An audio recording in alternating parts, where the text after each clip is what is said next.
You wake up when your body is ready. No alarm, no schedule, no place you need to be. For 99% of human history, this wasn't a hypothetical. This was every single morning for roughly 300,000 years. Today, over 30% of adults suffer from chronic insomnia.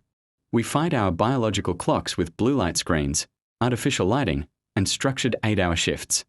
Anthropologist Carol Worthman studied sleep patterns across various traditional societies and discovered something surprising.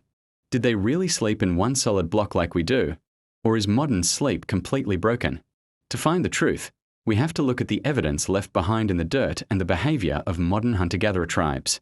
Anthropologist Carol Worthman studied sleep patterns across various traditional societies and discovered something surprising.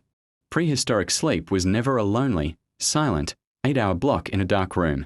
Instead, it was a highly social, flexible, and dynamic group activity. Let's reconstruct a typical night on the African savanna 50,000 years ago. As the sun dips below the horizon, painting the sky in deep shades of orange and purple, your tribe gathers around a central campfire. The fire isn't just for warmth or cooking. It is your ultimate shield against the prehistoric night. Outside the circle of firelight, the world belongs to megafauna and deadly nocturnal predators. You don't look at a clock to decide when to sleep. Instead, you wait for your eyelids to grow heavy as the campfire burns down to glowing embers. Your bed isn't a memory foam mattress. Archaeological excavations at Border Cave in South Africa, led by researcher Lynn Wardley, revealed that ancient humans slept on carefully constructed grass bedding layers.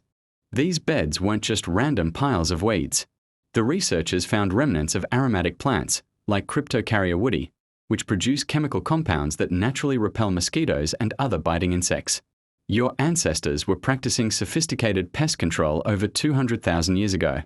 You lie down next to your family members, your hips pressing against the earth, cushioned by the woven grass. You are close enough to feel the warmth of the person next to you. In fact, sleeping alone in the ancient world was a death sentence.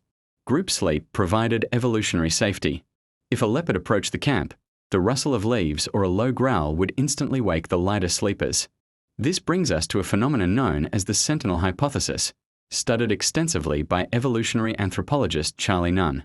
By tracking the sleep cycles of the Hadza people in Tanzania, researchers found that out of more than 200 total hours of track sleep, all individuals in the group were simultaneously asleep for a grand total of just 18 minutes.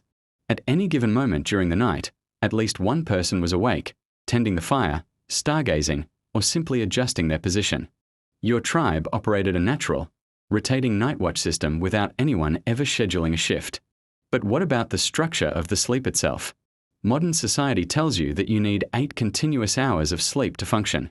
If you wake up at 3 a.m., you panic and worry about your productivity the next day.